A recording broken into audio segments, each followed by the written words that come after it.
오늘 말씀은 예레미야가 5장 1절에서 14절까지 말씀입니다. 함께 읽도록 하겠습니다. 여호와여, 우리가 당한 것을 기억하시고 우리가 받은 치욕을 살펴보옵소서. 우리의 기업이 외인들에게, 우리의 집들도 이방인들에게 돌아갔나이다.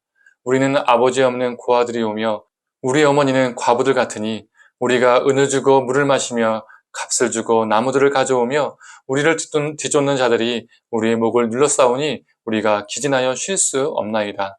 우리가 애굽 사람과 아수르 사람과 악수하고 양식을 얻어 배불리고자 하였나이다. 우리의 조상들은 범죄하고 없어졌으며 우리는 그들의 죄악을 담당하였나이다. 종들이 우리를 지배하며 그들의 손에서 건져낼 자가 없나이다. 광야에는 칼이 있으므로 죽기를 무릅써야 양식을 얻사오니 굶주림의 열기로 말미암아 우리의 피부가 아궁이처럼 검으니이다. 대적들이 시온에서 부녀들을, 유다 각 성읍에서 처녀들을 욕보였나이다. 지도자들은 그들의 손에 매달리고 장로들의 얼굴도 존경을 받지 못하나이다.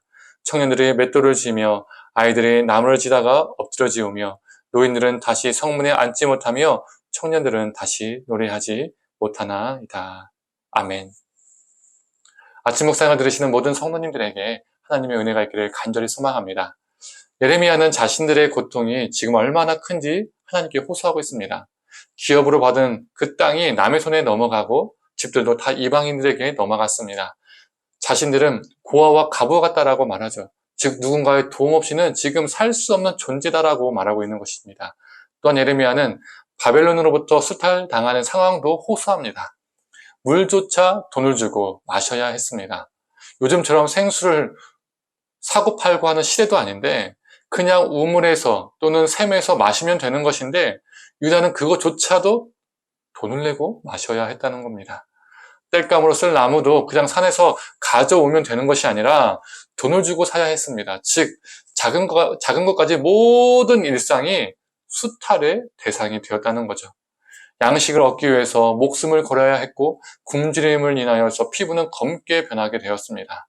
대적들은 예루살렘과 온 유다 성읍에 있는 여성들과 처녀들을요 유린했습니다.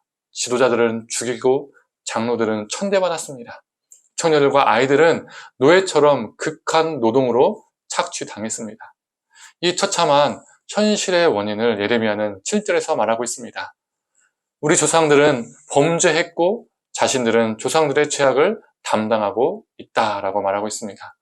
이 말의 뜻이 조상들이 죄악을 범했고 우리는 무죄인데, 우리는 아무 잘못도 않고 깨끗한데 억울하게 조상들 때문에 이 심판을 당하고 있습니다라는 호소일까요?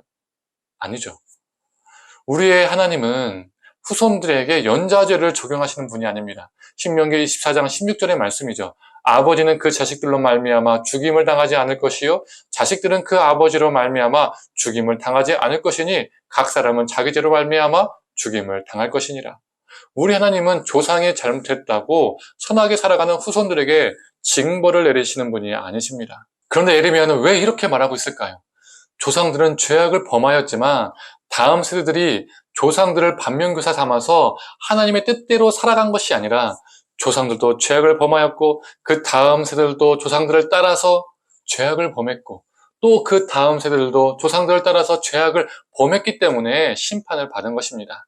결국 7절에 이 호소는 억울함의 호소가 아니라는 거죠. 조상 때부터 자신들의 죄악의 큼을 말하고 있는 구절입니다.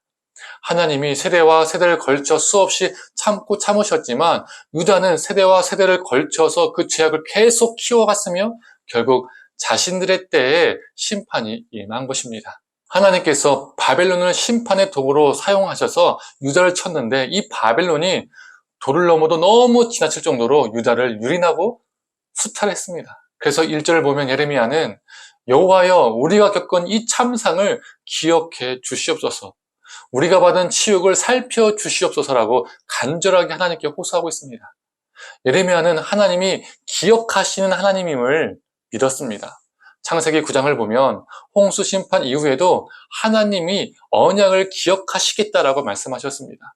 출애굽 2장을 보면 하나님이 이스라엘의 고통을 들으시고 그들을 기억하셨다라고 말하고 있습니다. 이처럼 하나님은 기억의 하나님이십니다. 망각의 하나님이 아니십니다. 자신들의 백성들이 심판 중에 있더라도 자신의 백성을 외면치 않으시고 그 백성과 맺은 언약을 잊지 않으시고 기억하시는 분이십니다. 또한 자신의 백성들이 고통 가운데 있을 때 외면치 않으시고 그 백성들의 신음과 탄식을 기억하시는 분이십니다.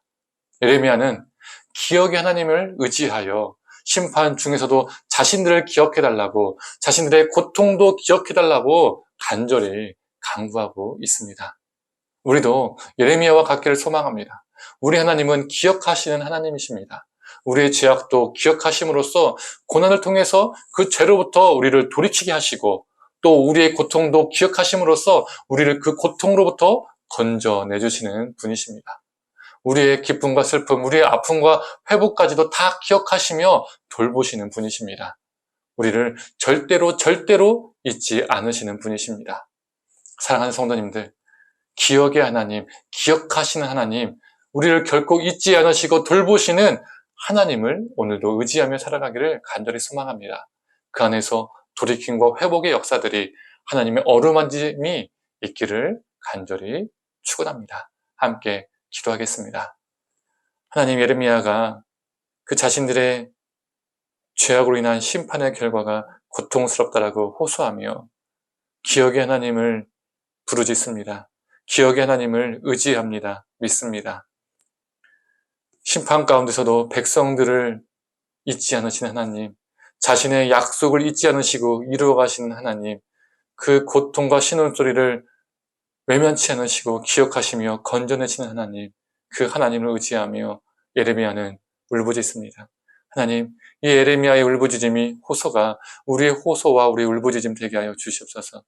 우리가 죄악 가운데 있을 때에 그 심판을 당할 때에 그 심판 속에서도 우리를 기억하시는 하나님을 우리가 기억하게 하여 주시옵소서. 우리가 고통당할 때에 우리를 기억하신 하나님을 우리가 붙들게 하여 주시옵소서. 그 기억의 하나님, 우리를 기억하신 하나님, 우리 하나님을 의지하고 오늘 하루도 우리가 힘있게 또 하나님의 뜻을 이루어가기 위해서 살아가는 저와 성도님 되게 하여 주시옵소서. 기억의 하나님 안에서 생명과 회복의 역사가 일어나게 하여 주시옵소서. 감사드리며 사랑이 많으신 예수님의 이름으로 기도드립니다. 아멘.